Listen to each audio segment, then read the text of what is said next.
As a parent of kids in youth sports, I've seen firsthand how poor coaching, overcompeting, and negative sidelines can crush a kid's love for sports. That's why I recommend KLC Method Basketball. Coach Cam focuses on fundamentals, confidence, and true player development. No politics, no favorites, just real growth. If you have a K through 12th grader who wants to start or level up their game, give Coach Cam a call. KLC Method Basketball, where kids learn, grow, and fall in love with the game. Get started with Cam by clicking the link below. On Into the Mindset, we are all about protecting what matters most. And that includes your safety and your time. Fall is just around the corner, and with it comes leaves, clogged gutters, and dangerous ladder climbs. Freedom Gutter Covers gives you a lifetime no-clog guarantee, so you'll never have to risk a fall or clean your gutters again. Let us install your covers today so you can focus less on chores and more on faith, family, and freedom to be a healthier you. Click the link below to get a free quote today. And don't forget, type in Into the Mindset to get 5% off. Welcome to Limitless Living Into the Mindset, the podcast that dives into the heart of growth, grit, and what it really means to keep moving forward. Cam, I am excited to have you on here. We have had a roller coaster of a relationship. I think for a little while you hated me, and then I was like, I apologize. Now my kids go to your program, which is the basketball program. And now I think we're pretty good friends. Yes. And you agreed to be on the podcast, so that's a good sign. But I'm really excited to have you on and talk about not just your program, which is youth basketball, but also just kind of youth sports in general, and just kind of your take on the current culture of it. And your take on parents, coaches, kids, and all the ins and outs of everything. So thank you for being on here. Thank you for having me. So why don't we start with kind of your journey into where you are now? Where did you start out with your basketball career? How did it kind of grow into what it is now? Yeah. Well, first of all, excuse that I'm like congested, but it is January in Missouri, which means a lot of people think it's wintertime here, but it's actually, I think it's 60 degrees today. It's Missouri. It's like a roller coaster of 30 degrees to 60 degrees, and our allergies and things can't keep up with it. Yeah, it's taking a toll on me. But so we're going to talk with some congestion today, but that's okay. Okay, so you're talking like the very beginning. Very beginning. Okay. Where'd you start out? Well, so I actually started out with Upward, I think like most kids do. And then about like a few years later, I of course decided like, I want to take this seriously. I want this to be my only like focus. I really didn't do a lot of other sports in school, but I started taking private lessons and about like skill work sessions in about probably 4th grade, I think, with Rob Yenders.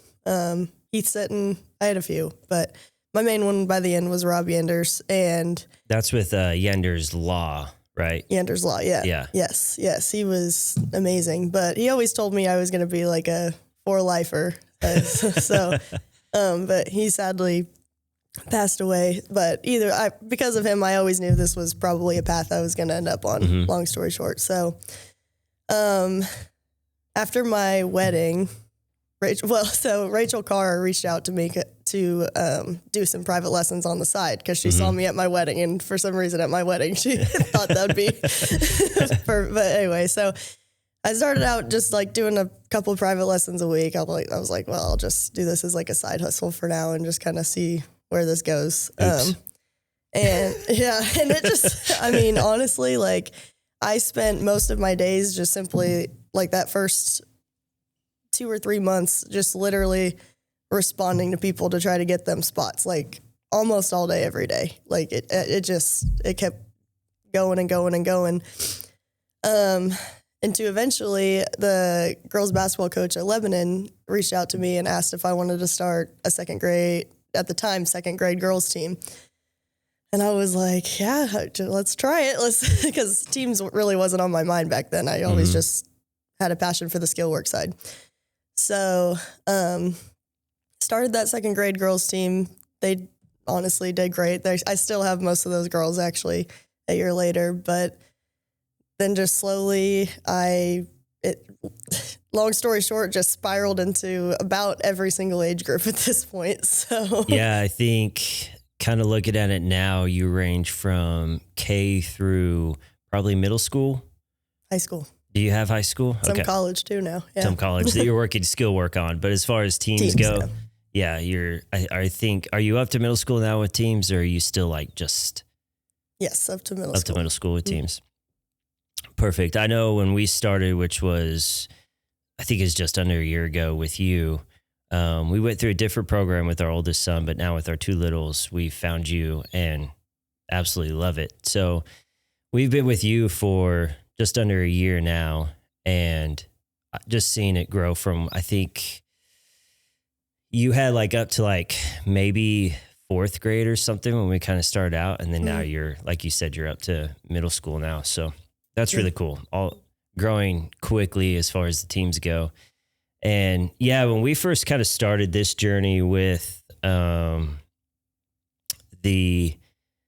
with basketball outside of school programs, we with Easton, our oldest son, it was more that like skill work. It was like we just want to get the private lessons and things like that. And it quickly grew into the team stuff and everything, which is a crazy world when you get into it. So I want to get into a little bit of that here in just a minute, but I want to backtrack just a little bit. And what was your kind of high school career like? And then did you go on to play after high school and do some college ball? Explain a little bit of that journey and how that kind of went for you. Yeah, so I always knew I wanted to play college ball from like a young age. That was my ultimate. Well, at one point it was the WNBA, but then I quickly realized I did not have the height for that. Yeah. You could probably make more money somewhere else. Yeah. But my ultimate goal was college ball. So I had a pretty, I would say, successful career at Lebanon high school. I have multiple records there. I think I'm the fourth top leading scorer now. But I got a offer from Missouri Baptist and pretty much knew immediately that was like my fit. That was my home. And yeah, I played there for 4 years. And so you played there all 4 years that you were there. Well, my last year I decided to move more home in Springfield. I played at Mission my last year. Okay. Yeah. Gotcha. But still because a lot of college athletes will go in and they'll get kind of a couple years in, and some of them will kind of drop out at that point or go on to something different or things like that. So it's cool to hear that you, went through all 4 years doing it and everything. So inspiring for the young girls that you have now that you get to coach and kind of feed into and be like, look, it's possible to do this. I was able to do it, so you could do it too. So going back to kind of the youth basketball program, the travel ball leagues, AAU leagues, things like that. If you had to describe kind of the current state with youth sports, with youth basketball itself in America, what's one word that you would use to kind of describe like what it is right now? Evolving. Ooh, that's good. Yeah. So let's go kind of on that path a little bit. I kind of know like from my age, which I'm older than you. It was like I remember I was one of like the first maybe, or there just wasn't very many at the time out of Lebanon that was playing like a travel ball league. We were going to Springfield, Fort Leonard Wood occasionally, things like that to play, which at the time it was mainly just like Popcorn League and Upward and things like that were happening. So it got us kind of a different experience with that. But whenever I was that age, which would have been probably second through fourth grade kind of age range, there just wasn't a lot of travel ball happening at that time to where now it's like everything. So what's kind of been your journey of it and your viewpoint? So honestly, I feel like it was, I think from around here, at least like in my era, I think me, Kelsey Winfrey, Jaden Offit, Jenna Glendening, about four of us from I'm talking like 4 years played travel ball and took like skill work lessons consistently. But yeah, now they start, like the first time I had somebody in kindergarten reach out for me for private lessons, I was like, what? But it's like, they're just starting younger and younger. But yeah. Yeah. So when a kid starts at that age, at the kindergarten level, what's kind of your approach when you're coaching kids that young? Honestly, just trying to get them involved and get them loving it, and just ball control, getting reps. It should be fun at that point. Yeah. Yeah. And that's kind of why we brought our kids over to you. I have a daughter, she plays kindergarten, and then my middle son is going to be third grade this year. Mm. So they're still kind of that like younger age, and we just fell into one. I didn't want to coach them. I coached my oldest. I was one of the coaches for my oldest son, and I'm so thankful for those other two dads that stepped up too and kind of like asked us to be a part of it, because if they didn't, then my son wouldn't have found a sport that he loved. Because, like, fun fact, when they approached us and they were like, hey, your kid's kind of tall, you think he'd want to play basketball? We were like, no, he might want to. You don't want him to. Like, he's never touched basketball in his life. Don't know if he would even enjoy it. And they kind of were like, oh no, let's give it a try. Let's give it a shot. It'll be fine. All these kids are kind of new to it. This was about fourth grade, I think. And he was like, okay, all right. Yeah, we'll try it out. Stin said he wanted to do it. So we got him into it. And I'm telling you, he is rough. But thankfully, with their coaching and their knowledge, with me kind of being there and just kind of like getting to play it's three of us dads playing 3-on-5 with these kids, kind of goofing around a little bit at the end of practice. They just kind of fell in love with it. It became a passion of his. He got a little bit better at it, enough to where we're like, okay, we'll invest a little bit into this. And then we've invested a whole heck of a lot since then. But he just kind of fell in love with it after that. So I always appreciate those two dads that stepped up and kind of called us into it, allowed me to step in as kind of a, volunteer half coach kind of person, just to be a part of it. But when he kind of started like getting into the skill work side and stuff like that, we had good coaches and we had bad coaches. And I think that happens a lot in this world. And what we kind of noticed at that age was the good coaches were the ones that worked the fundamentals and worked the passion. We want you to love this. We want you to have fun. We want you to enjoy it. Mm. The bad ones were, we want to win. Yeah. At that age. So when we would put our son on a team and it was like, we got to win, he hated it. He didn't enjoy it as much as the coaches that he was able to feed off of, get some knowledge off of, things like that. And with my two little ones right now, you're one of those coaches that we took this last month off just because we had a lot going on, so we needed a break. We asked our daughter, it was like Monday, this week, Monday, was your guys' kind of first practice back. And we asked her, like, hey, do you want to do this again? She goes, yeah, I've been waiting. Like, I've been waiting for you to ask me. Let's go. And she was so excited to get back into it. Miles, our middle, he's been dealing with kind of an injury and stuff. And he asked us the other day, he goes, when am I going to get to go back? So that's a huge difference from what our oldest went through, where it was like every year it was kind of a question of, I don't know if I should be doing this anymore. Is this healthy for our kid to keep doing?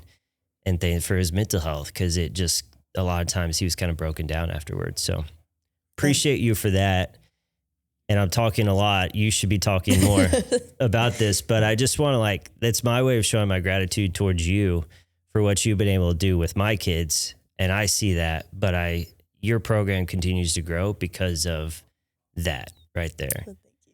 You're not all about the wins. You're about the love and the passion behind it. And that's really cool. So you kind of mentioned when you were younger, you realized pretty quickly this was your passion. This is what you want to do. And you didn't do very many other sports with that. That is kind of a hot topic. Should kids pursue multiple sports, or should they kind of, once they find that sport that they enjoy, kind of hone in on that sport? I think it depends on the kid, but at what age do you think kids should start to really kind of specialize in a sport? That's a great question. I feel like that's something I've been debating myself for like years. I don't know. I think maybe there's not a certain timeline on it. I think maybe it's just when a kid has that realization, or if a kid has that realization of like, yeah, this is where I want to, go. This is what I want to do. But I don't know. I don't know if there's a certain timeline that needs to be on it. I think it's just if it happens. Yeah. I know with Easton, it was 6th grade where he was kind of like, I want to really hone in on this and focus in on this more. He kind of stepped away from, he was doing a little bit of football, things like that. He kind of stepped away from that. Thankfully, he stepped away from baseball. That's just a sport I just can't personally. I don't know, me too. And my husband coaches it. Yeah. He did like baseball away. Like, I think he stopped at like 4th grade or something, but the day he was like, I don't want to do baseball, it was like, oh, okay. We don't have to do that anymore. And talk about like politics and youth sports. Baseball is rough. So we were kind of happy with that one, but he goes, I just really want to focus in on basketball and everything. And it was about that age. And we questioned it then too, of like, bud, maybe you should look in some other like directions as well, like just to make sure and stuff like that. Of course, I had talked him into doing a season of cross country in middle school, stuff like that, for him to try it out. Now he is continuing cross country and track with that. So that is good. But he really was just like, Dad, I want to play basketball. And I think that's important, is the communication.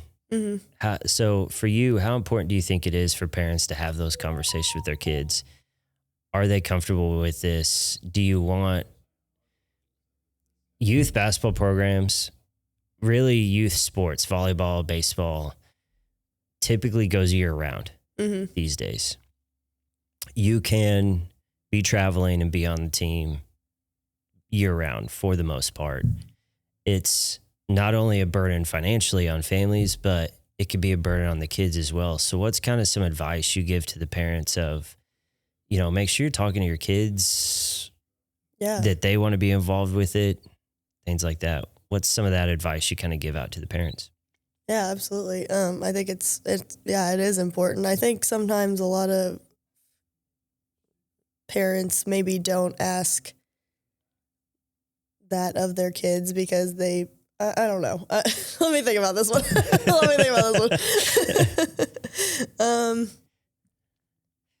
Let me ask this. So how often do you see kids continuing to play, not because they love the sport, but because either their parents love the sport or they are fearful of stepping away from it?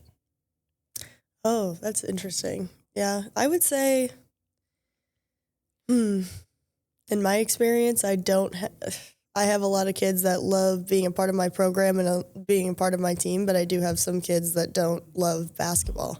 Mm-hmm.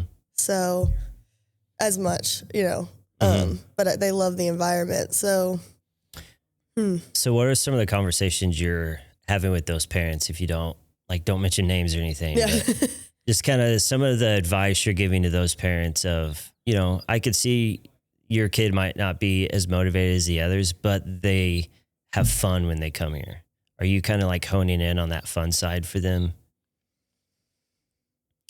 Depends on the age group. Yeah. It depends on the age group. But so the nice thing about Method is like I do have different levels of like I have more competitive teams and I have more rec and intermediate teams, or maybe more like local, and then I have travel. So I'll just kind of have the conversation with them of, do you think they kind of want to do this more part-time? Do you like, cause I know you have other sports too, or do you want to do this like all in all the time? This is like what, this is the only thing my kid wants to do, so Yeah. it's just kind of more of a conversation like that. And then I feel like I'm not answering this. Really No. And then what? Sorry. No, you're fine. What age do they get to that you're kind of like, not that you maybe tell them, but that you as a coach are kind of expecting them, it's time to kind of step up and step into that more serious role a little bit? So honestly, it can vary. So like, I would say I've seen it happen like in second grade, and I've seen it happen so far in fifth grade. It's really just like, it's nothing I can really control, or like, honestly, probably even parents can control. It's just a matter of like when your kid, it has to click for your kid of like when they want to dive in completely 100%, or if they're like, I like basketball and I like softball and I want to do, and there's nothing wrong with that either. But Right. I think it's just a mental click for the kid themselves. Yeah. And I mean, we've had multiple like multi-sport athletes that are great at both the sports or all four sports or whatever that they're doing.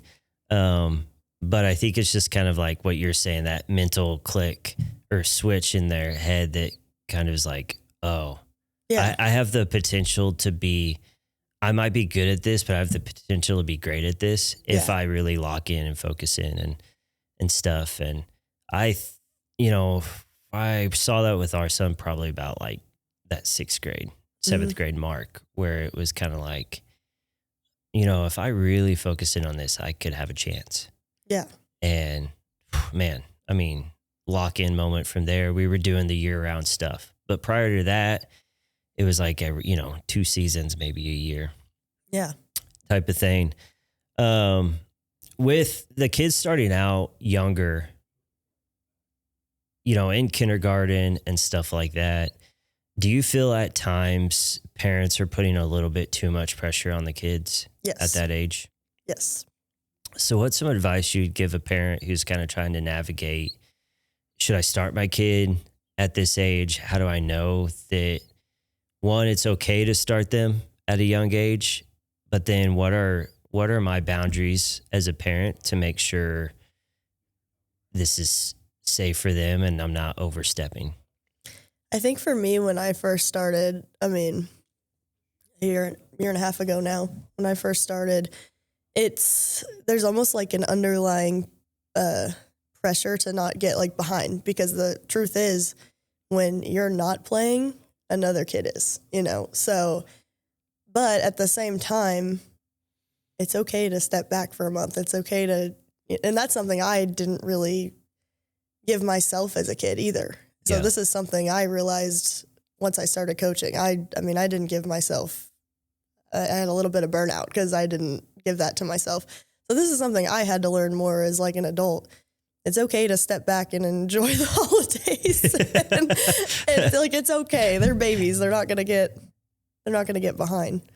But at the same time, there does have to be a level of commitment and want and ambition and hard work and all of those things. Mm-hmm. So, yeah. And that's what happened with us this year. We went on about a 6-year journey with our oldest of year round playing ball. And this year kind of 2025 or December of 2025, with everything that happened between us and the program we were with, between school ball and some of the issues we've had with things with that and our kid and everything, we were so exhausted. And so once we hit December this year, we were like, we have dance recitals for our daughter. We have Christmas and New Year's and all this stuff. And what was really cool is I've reached out to coaches in the past and said, hey, we're not going to do this tournament because we need a break. We're not going to do this league because we need a break. Or we're going to take this month off because we need a break. And that was typically through communication with our son, him saying, I'm burnt out and I need a break. And we did. We would get a lot of flack for that. And that feeling of, or that pressure that you're talking about of, if you miss this, you're behind. If you don't show up for this, you'll be behind. If he doesn't want to play with the team, that's fine, but you still got to do one-on-ones and things like that, or you'll get behind. I had that too as a kid. Yeah. And so how refreshing it was to send you a text saying, hey, we're going to step away for December. We're not going to do this short winter league. And mind you, this is our kindergartner and our third grader. Yeah. We're going to step away. And I remember sending a text to me oh, are you sure we should do this? There was so much anxiety behind it. And we're talking about K through third grade, basketball, and sent you the text and you were like, okay, cool. Well, this is something I seriously had to come to a realization with myself too, because again, I was always just go year round nonstop.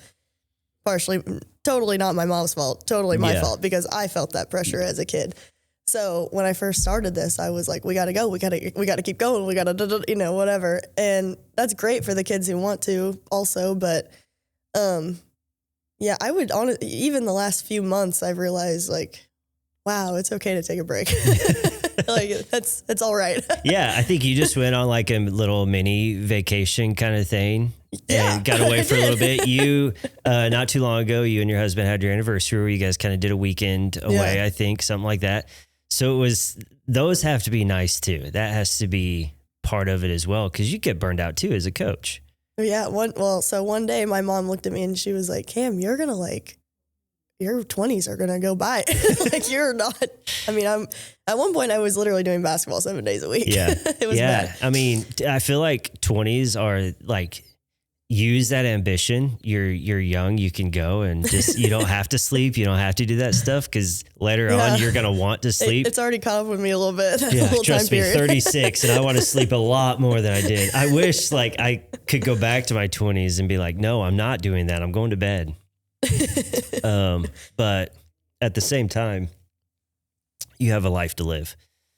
So you need to be able to enjoy that life too. Just like these kids have a life to live outside of the gym as well, making sure they still get just outside time and time to be a kid too. So that's what was really fun about this break we kind of just took. Thankfully, the weather has kind of been amazing through December and stuff. So seeing the kids out there on the go-kart and dirt bikes and digging in the mud and things like that, and just kind of taking a break, I feel just fueled their fire even more to when we were hey, you want to get back in the gym? Yeah, I do.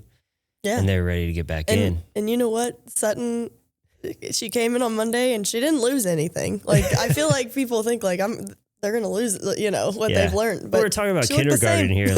It's kind of herding cats anyways, no matter what. So.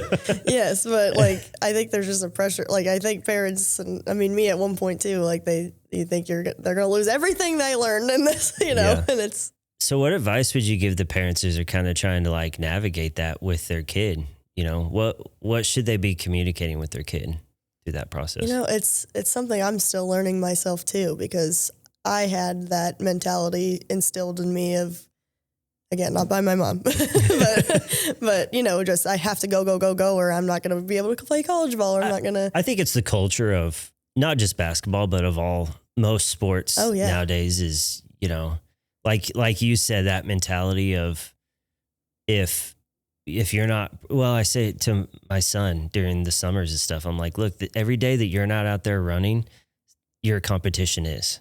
Right. Yeah. Yeah. And so now I feel guilty that I'm saying it because it's pressure that we kind of add just as a society and as a culture within the sports world, when sometimes it's okay to take a weekend off, or there's a balance. Yeah. There's a balance with it all. And I kind of told them this winter, I'm look, I want you out there running. I want you working out and stuff like that, but try to find things that you can do that are enjoyable, that's still active. Mm-hmm. So if you don't want to run that day, that's fine. What if you went and played some pickup basketball, at the Y, or did, something else where you're still active, or jump on the dirt bike, or go play tag with your brother and sister on the yard, Yes. do something like that. You're still getting some enjoyment out of it, but you're still getting exercise. You're still staying in shape and everything. I don't think you're going to lose your skill because you chose to play tag instead of go out and do a strict track workout that day or something like that. No, not at all. So as a parent that kind of came up in it, that's the advice. The biggest advice I could give parents is communicate with your kids. I think that is key. We always had that with our oldest. We have it with our two littles now. Before we started any league, before we started any new lessons or anything like that, it was always, is this something that you want to do? Mm-hmm. And we had to check him a few times with it because he would give us the, yeah, I guess. And we're like, no, don't do it because you think it's what we want you to do. Do you want to do it? And he kind of be like, no. It's like, okay. You have to find something else to do in its place, but Yeah. For sure. Things like that. So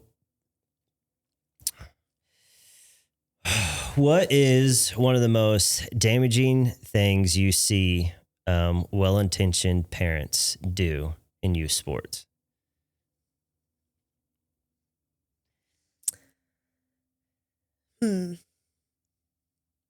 Before you answer this, I want to take some pressure off of you. All parents out there, listen. We are all guilty of something. I was horrible at coaching from the stands and things like that when Easton first started. Like, there were multiple games where my wife moved away from me because she was so embarrassed by my yelling and things like that. It was learned. So if you call any parents out right now, I mean, don't say their name or anything, but if you say something and they're kind of like, oh, that's me. It's okay. Parents, it's okay. We've all been there. We just got to learn from it. Well, it's hard for me to answer this question from like a parenting perspective because I don't have any experience in parenting yet. But from a coach's perspective, that's what I want. I want from the coach's perspective. To clarify that. What do you need from the parents, from the coach's perspective, to do that's less damaging? Or what's the most damaging thing they could do from a coach's perspective? I would say either comparing your child to other kids and faulting them for that. Or not allowing mess ups. It's okay to mess up. You need to mess up to get better. Yeah. And that's for anything. That's not just ball handling drills. That's everything in life. I'm going to go off on a rabbit hole here with that. One thing that I noticed with our oldest coming up is they had a lot of individual skill work. They had the shooters. They had the defense. Well, they had the defenders. I don't know about overall defense. They had the defender. They had these things in place. But what I noticed is they were always hesitant to pass.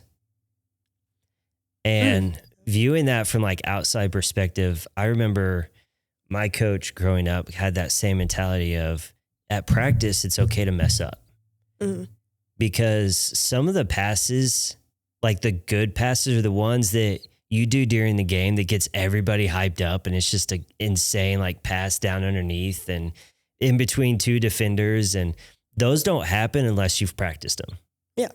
And if you're scared to pass it or to make those types of plays, then you're not going to do it in a game. And now that is something that another team has that you don't, because your players are scared for those mess ups because you've made them scared in practice or whatever it is.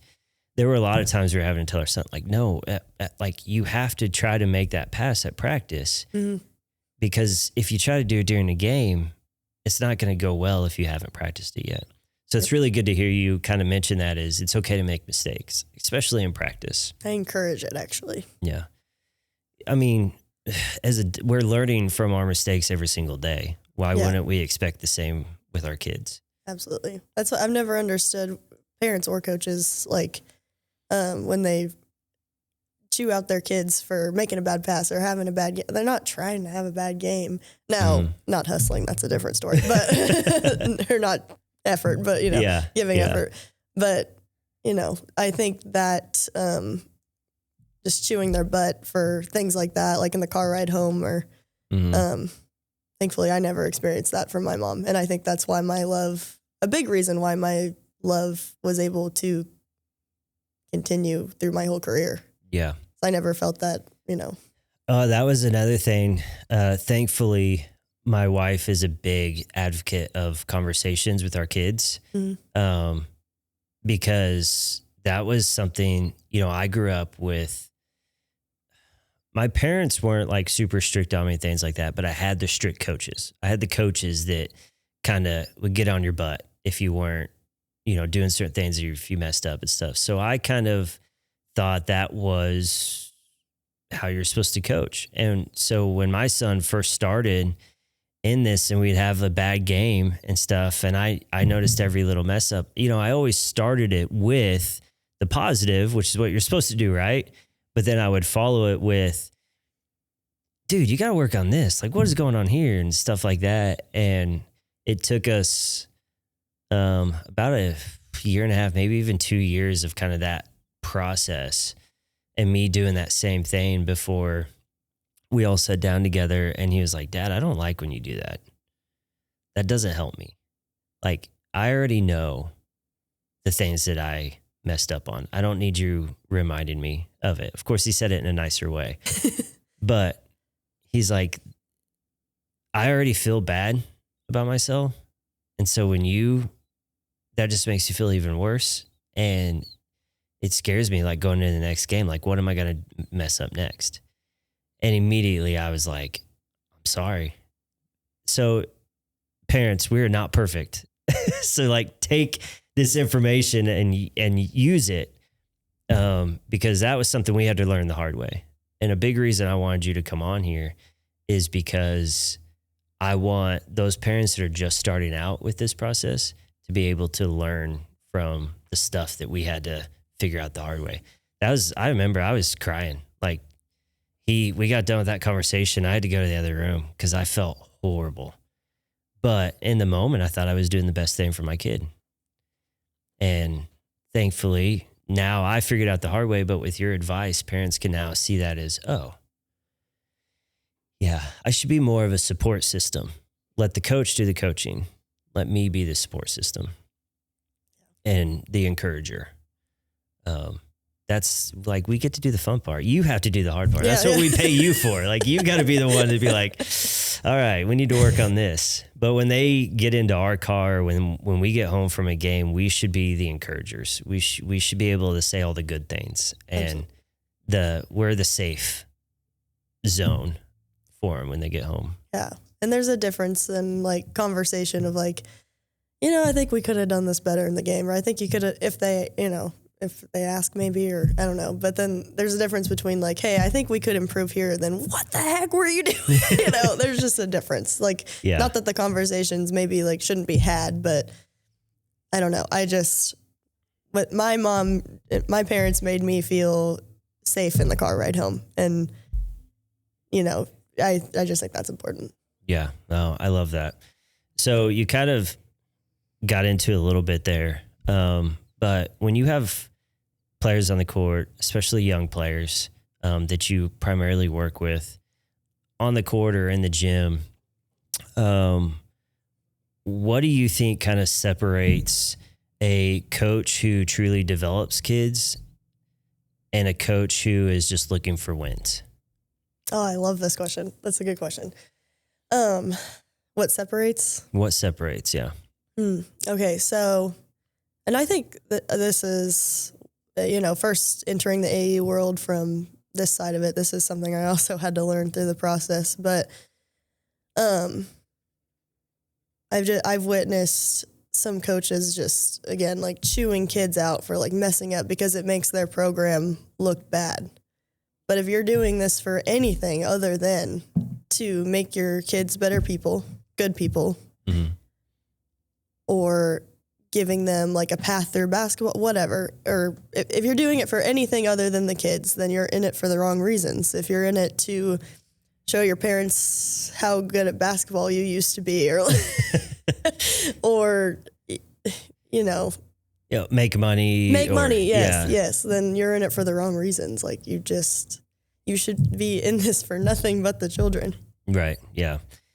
Yeah. And I've seen that through the programs that we've been in and out of. And when I say this, like, again, we've been in good programs and we've been in bad programs. I'm not just talking about, particular ones, but each program that we've been in that we've kind of like left with a bad taste in our mouth, it was because it ultimately came down to either we have to look like the best program. And the only way we can look like that is if we have the most wins, or how much money can I get off of people before they walk away. But those are also the programs that I don't see much development, or you see the development really early on and then you see it kind of start to phase out because people start to kind of catch on with it. And most of those programs that we were kind of talking to or that we had thought about, they're not even around anymore because it just kind of like phased out because people kind of caught on to what it was at the beginning. So I definitely kind of agree with that. I think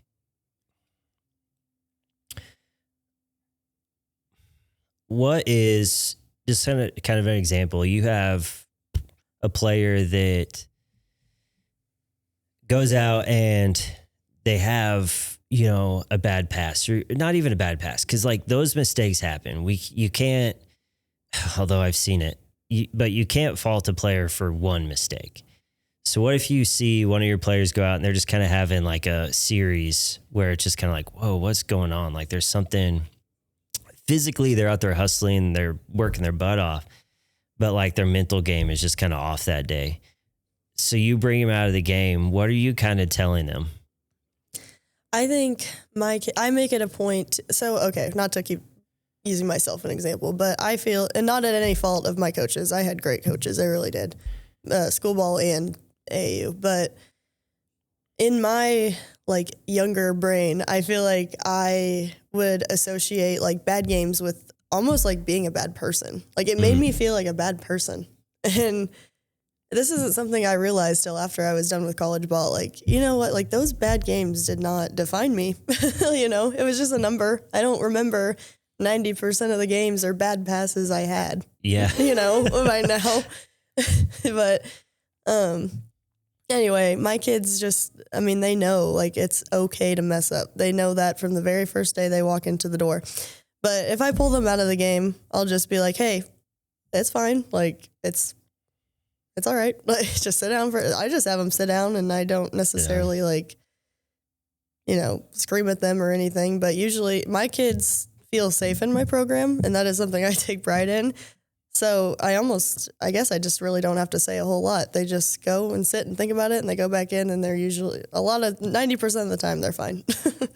Yeah. And that kind of goes back to what our son finally spoke to us about of, I already know when I messed up, and I already know the mistakes that I made. Yes. I don't need you reiterating them back to me. So I think that speaks volumes too of you just noticing that your player's struggling, not taking him out as punishment, but taking him out to breathe. Regroup. Yeah. And I think as long as your players understand that, then that is a powerful moment. As long as, which of course your players do, because you've already voiced to them that idea of, I'm not taking you out because I'm punishing you. I'm going to put you back in the game. I need you to just regroup, take a breather, and then we'll get you going again. And then living by that. Yeah. This is what you said you're going to do, and now I'm going to live by that. You're having a bad game. Come sit down. Take a breather. Are you good? I know you're good. Do you know you're good? All right, let's get back in the game. Yeah. When I very first started, I had a couple parents tell me I wasn't hard enough on them, which I still should be. I don't know, but like the littles, but I've tried it the other way. I tried it that way for maybe like a week, and it did not work. Like they don't they don't want to perform the same way if they're getting. Yeah. I mean, at what age do you feel like you can start to get a little bit more stern with them? It's probably 6th grade or junior high, but they still need to know they're loved, even if you're going to. Right. Yeah. But at that point, it's starting to become a little more serious. So we get a little bit more. But yeah, I would have to say, like, to those parents that were like, you can be harder on them, you know, maybe take a beat a little bit. We got to remember their kids. Yeah. I was like, really? But yeah. Yeah. Cause I've definitely seen, oh man, I mean, we've been at tournaments that we've seen coaches just going like irate on the court, and we're like, it's kindergarten. Like, calm down. Yeah. That's insane. I've even had, whenever I was coaching my middle son's kindergarten, is K1 was the age group. We had a coach, like, after the game, like, threaten us. Like, she had to be escorted out of the building just because we had beat him. And she was like saying just crazy things to us. So we were like, and I just remember repeating, it's kindergarten. Like, it's fine. Everything's fine. It's kindergarten. And she was upset at the refs and yelling at them. And we were just like, it's kindergarten. Yeah. And, anyways, yeah, they had to like escort her out. And then of course she wasn't allowed to coach anymore up there. They had to get a different coach, but it was like, come on, people. Sometimes we gotta. Well, these are not college NBA athletes. These are children. Yeah, I heard, I can't remember what podcast they're from or who even said it. I just remember the phrase that he said, but he goes, parents, we have to remember that our, 5 to 8 year olds are not professional athletes. Yeah, I think I saw that same thing. They're not professional baseball players. They're not professional basketball players. We can't treat them as such. Yeah. We have to let them be kids. Yes. And the best thing we could do as parents, again, is step back and be the encouragers and let the coaches coach. Best thing we could do. So you kind of mentioned a little bit about the money side of it when I had asked you what makes a good coach from a bad coach kind of question, and the money grab is another aspect of it. I'm in business. I know the business side of things, and I tell people all the time that are talking to me about, I want to start this business, I want to do this, or I'm doing this on the side. They're always asking me, how much should I charge for it? And I always tell them what you're worth. That's it. Whatever you think your worth is, that's what you charge. But I think, and I've even told you before, that you need to be charging more. I know. Because I know I see what your worth is, but I've also seen coaches in the past that charge way more than what they're giving to the program. And I've also seen them take advantage of players. This is more of the older players, where you have a better idea. When you have a young player, kindergarten through 5th grade, you have no idea who they're going to become. Mm-hmm. No matter what. Now, you could see if they just don't enjoy the sport at all. Okay, you're probably not going to become a basketball player. If you don't enjoy basketball, you're probably not going to do it. But if you see a K through 5th grade who's just giving their hardest and they're just not quite there yet, that doesn't mean they're not going to get there one day. But by the time they get to the high school level, you're getting to that point where it's like, okay, now we got to start figuring out, is this your sport or is this not your sport? And things like that. And I have seen a lot of players that get to that age, and I've seen some of these travel ball coaches and these program coaches encourage them to keep coming, even though you're not going to get a lot of playing time. I'm not going to give you as much attention at practices. We could schedule the one-on-ones, but I'm going to like schedule these ones first. And so they don't get as much attention, but they still want you to keep paying them to do it just as much as you're paying everybody else. So what do you feel like at this point, some of these programs have gotten too expensive? Mm-hmm. And Yes. do you feel like because of that, some kids are missing out on opportunities? Yes. So what is a good solution for that? Or what should the parents do in that situation? If they see the potential in their son or daughter, but they just can't afford some of these outrageous fees that, I mean, we've gone and tried out for some teams that it's like $6,000 just to be a part of the team. That doesn't include league fees and travel and anything. Yeah, I think some people probably chase names, even though their kids aren't benefiting. I feel like the answer is probably just very simple: leave, find a new program. You know, if you're paying all that money and you're not seeing results, or your kid's not feeling loved, or given any attention to, find somewhere else. Yeah. It's very easy, in my opinion, to find the money grab programs. Yeah. I agree. And, welcome to Method Basketball where, where I don't charge enough, where you don't quite charge enough. But maybe that's because we were going and we were visiting these programs that it was like $6,000 to start and stuff like that. And these weren't Lebanon programs. These were outside of Lebanon programs, but it was like, and that was the other thing, like $6,000 just to even be on the team. And then you got league fees, you got food, hotels, travel, and I got to drive an hour 3 times a week just for you to practice, with that team. Yeah. I mean, and I think a lot of kids and parents mostly should ask themselves, do I want my kid to be developed and cared about, or do I want to be on this big name team? Yeah. What's more important? And for us who have been through kind of all aspects of this world, K through 6th grade, don't pay the outrageous amounts to be on the teams and things like that. Don't pay for the name, like what you're saying. Find a program like yours that isn't crazy expensive, but is just there to develop and get these kids to fall in love with it.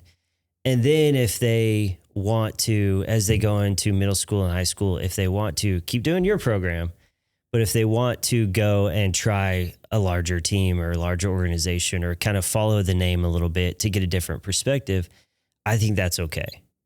But I think at a young age, it's important to just make sure the kids are enjoying it and make sure you're enjoying your kids, enjoying the sport. There was a lot of times when our oldest was going through it that I'm like, this is what I'm paying for. Like, we can't afford this. We've had to sell things from our house this month it shouldn't be just that way. just to pay this league for this league. And here we are getting like nothing out of it because, this. And this was kind of at the younger age. Of course, I encourage some of that with the older age, and it depends on your kid too. But at a younger age at this, I'm like, I don't need to be stressing like that. No. I don't need to be thinking like, do I need to sell a kidney just so I can put my kindergarten daughter through travel ball? Just be able to enjoy it with your kids. And the best way to do that is without the stress that comes along with it often. And you make it really easy to not be as stressed. Well, thank you. I try. we've been a lot more stressed in the past. Maybe that's why I've yell and stuff off the bench, because I'm just like, Maybe that's it. Because I haven't had to yell and stuff nearly as much since you've been coaching the kids.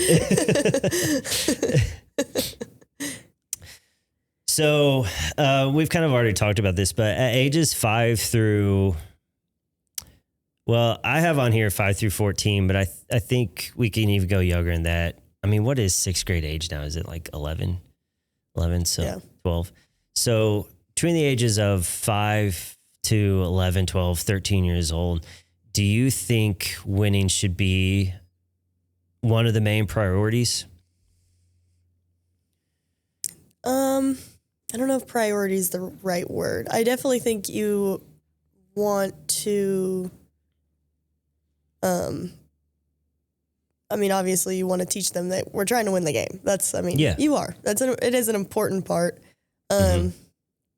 Main priority, I think, as AAU culture as a whole, I think we've gotten way off of what matters. I mean, really. I mean, winning is not, it's just not the only thing that matters. It really isn't. And I've had so many kids surprise me. Like, they'll just start doing these, they develop out of nowhere, like within so I kind of forgot where I was going with that. I have to cut that out. So with the develop side of it, I think I kind of know where you're going with it. It kind of goes back to, we don't really know what a kid's going to become. Yes. And if we focus on the winning part and we put, I'll use third grade as an example for this, because I think that's a good middle ground there. At third grade, you have really from second grade to fourth grade, there's a lot of growth that happens within those times. Same between fifth grade and seventh grade. There's a lot of growth that happens between those times. And you're playing teams with all this individual growth. You're going to have some kids that develop a little faster, or they get a little taller, or they get a little stronger, a little faster than some of the other kids. If your main focus is on just winning, you're going to be playing this group of kids, but this group back here might not be getting the opportunities that they need to be getting. And then you have this group who you've kind of propped up as this is my winning group, and you just work them to death. And then by the time they get into middle school and high school, they're like, I'm done. I'm burnt out. I've done all this playing. And so now you have to kind of look back to these kids who haven't gotten their opportunities, and you're like, and then you expect them just to take over this role. And now it's like, oh, well, you're not developed. You don't have these fundamental skills. You don't have this foundation. Well, it's because you wanted to win all those years ago instead of develop. I think a good culture from beginning to end is a development culture where you're not so focused on the wins at the beginning. You're focused on the players and their development, regardless of who they are, because that third grader could end up being 6'7". You have no idea. Yes. At the end of it, and then all of a sudden you have this 6'7" kid walking through the hallways, and you're like, why aren't you playing basketball? Yeah. I never got a chance. Yeah. Whenever I was younger, because you took the already developed kids and made them into a winning team. Absolutely. And even the, those teams that we make into only winning teams, you don't want winning to be the only thing they associate or any sport with, but you don't want it that to be the only thing they associate the sport with is win or, whatever. Yeah. Because where's the life lessons? Right. Where's the character? It's so much more than that. Yeah. Yeah. So much. We have, I kind of set this up on purpose, but after my podcast with you, we have he's a psychologist coming in, and he focuses on all ages, but he's a social worker. So he works with youth, things like that. He's coming out of, Illinois, St. Louis area. And we're going to kind of be taking all of this and putting it into the mental health side of things. And I've already kind of had some preliminary conversations with them. And that was one of the things he hit on was we've got to stop looking at sports as a win-loss and what they're really designed for, which is character growth and development. So we'll get into more of that, but I love that you just mentioned that because it's true. I mean, these are things that it's so much more than the win-loss record. It's so much more than the stats on a sheet of paper. Just numbers. Yeah. This is life lessons here that they can carry on into adulthood that they desperately need to learn because this world isn't getting any easier. Yeah. So we need to definitely be teaching them how to overcome and push through, but also how to do it with kindness and grace and love. And these are all things that are built through a good program, whether it's basketball, cross country, track, golf, volleyball, baseball, whatever it is, football. You're not developing just winners on a field. You're developing winners in life. And that starts with character. Absolutely. If a child never plays high school or college basketball, so if they go through your program and they end up not playing high school, they end up not playing college ball, not anything you do, just they decided it wasn't their thing. Do you think that youth sports can still be a positive or a success in their life? Absolutely. Yes.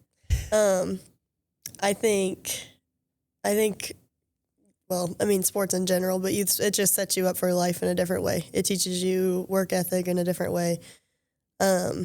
Teaches you how to be committed to something, how to work for something. There's just, there's so many life lessons that come with sports in general, but youth sports that I think starting at a young age is a good thing.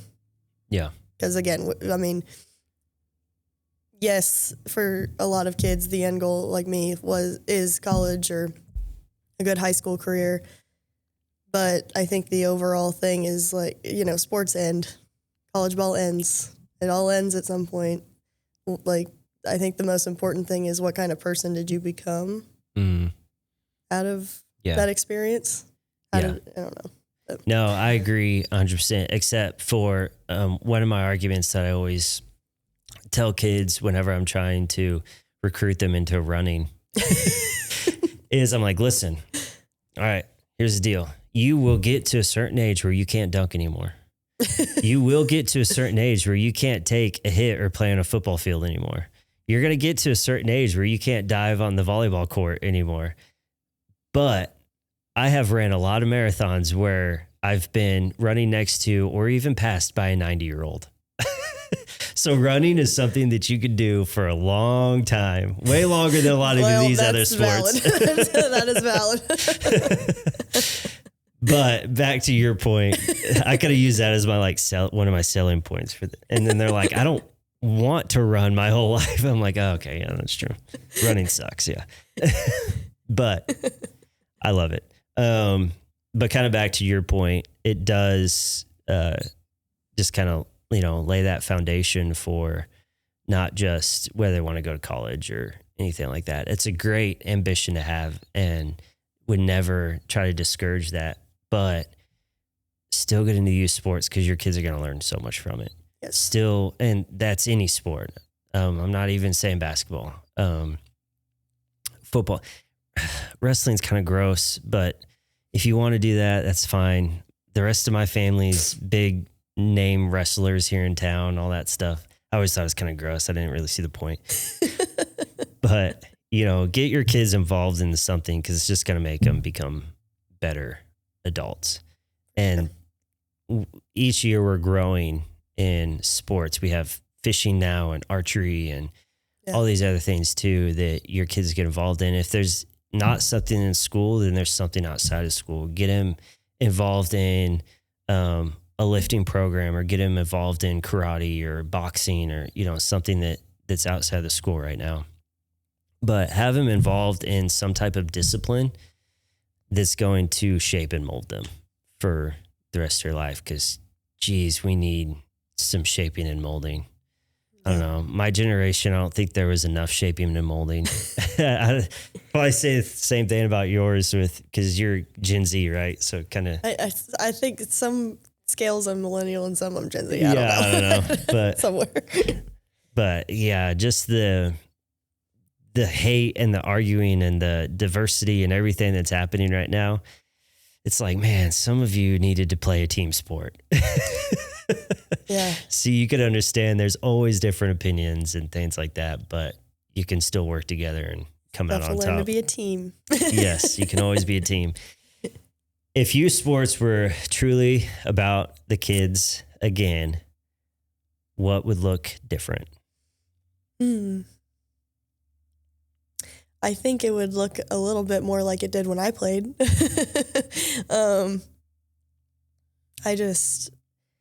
I think it's just become from the adult side or the coaching side, it's just like who has the best program, who wins the most games, I don't know, whatever. It's just become such a like competition, and it was a very overwhelming world for me to get into at first too, because I'm like business. Like, I mean, it's big business. Yeah, as well. It is big business, but I think baseball, basketball, and volleyball within the youth sports world, this is outside of school and all that stuff. Each of them are either multi-million or billion-dollar industries now. Oh yeah, it's gotten crazy. Yeah, it's insane. I think the reason why I've stayed standing or keep growing is because I am like I could full-heartedly say I am just so invested in them, my children as people. I care about them so much, and I love them so much, and they know that. But I don't think. I feel like there's just not, and I knew that from my coaches. I knew they loved me. I knew they cared about me as people. But now I feel like the industry is growing rapidly too.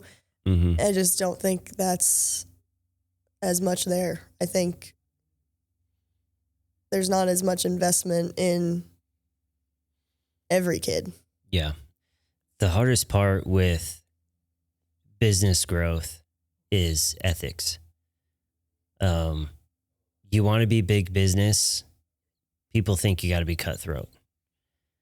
It's kind of turning into that though. It feels like that. Yeah. And the hardest part is trying to grow business and not be that person, not be that type of business. And you could see that within not just basketball, but within youth sports it's getting cutthroat. And as messy as our like world is with politics and everything right now and stuff like that, like it filters down into programs like youth sports where you have this club saying things about this club and this club saying things about this club and all these things. And you're like, why is this happening? Like, why aren't we here just coaching the kids? We should all be after the same thing. And that's, creating something good humans. Something that we say within the construction world and everything, that's kind of my like day job is, even in our small community here, we have 14,000 people. Mm. That doesn't include Springfield, Lake Ozarks, Rolla, bigger cities and towns and stuff. I mean, you're talking just in Leclerc County alone, you're talking 20 something thousand people. Guys, there's enough out there for all of us. Yeah. It doesn't have to be competitive. It doesn't have to be this big competition. As long as you're doing what you're supposed to do, which is like what you said, which is you're there for the kids, it's going to be fine. Mm-hmm. But it's cutthroat. And it's our livelihood. And I think we're all ex-athletes, and I feel like that's where the competition. Yeah, I really do. But I very quickly, like this year, had to take a step back and be like, and you have like the first time you have another team like going after your players, or you have like a player go. I mean, it at least for me, it hurts, you know, because I invest so much in these kids. And then I just feel like it just gets like messy, and it's like, and I had to take a step back and be like, this is not why I'm here. This is not why I'm doing this. This is not what it's about. But it is very easy to get swept, from my side of it, it's very easy to get swept up in the competitive, messy side of it. From the parent side of it, it's easy to get there too, because I was kind of right along that journey with you. And I had to do the same thing this year. My wife and I both, we had to have the conversation of like, you know, we feel like we've done everything that we can. So we need to take a step back and let the powers that be do what, you know, whatever they need to do. Because we're not enjoying our kids right now. We should be enjoying our kids and what they're doing. So we're happy to be back up at the gym. My daughter was so excited to be back up there and working with you. And it was really cool to hear you as a coach. You know, my wife got home and I was like, how did it go? And I was expecting her to be like, it was rough. She took a month off, but she was like, she did really good. Cam said it was like, she never skipped a beat. She's back in it. Yes. I don't know if the same will go with Miles. He's been lazy, but he's been injured too. So I guess he's earned it. He's supposed to be off his feet, as much as we can keep a third grader off his feet. But, so anyways, it should be interesting, but to hear you kind of have those encouraging words and not, oh, she looked like she took a month off. No. She informed me that it was only because of a dance recital. That's the first thing she said to me. Yeah. Which again, that was more, we tried not to force our kids in anything, but that one was kind of like, as your parents, we need a break. And this is going to be a really rough month. And so that's okay. Now might be the time to take a break, with Miles being hurt and stuff like that. So we took the break, but you were so encouraging of that, and you welcomed us back in immediately. Cause I texted you that day and you were like, yep, it's this time, this night, be here, and brought it right back in. So I really appreciate that. I appreciate you sitting down today, kind of going through all this stuff. I know you're dealing with your head cold and your nerves and everything like that. Hopefully you got to feel a little bit more comfortable with it and things. And I'm really excited to see what's next for you and for your program. I hope to continue to be a promoter for it and involve in it as much as I can be, because I believe in you, and I believe in you because you believed in my kids. So I appreciate that. Thank you. Thank you for coming on the show. Thanks for having me.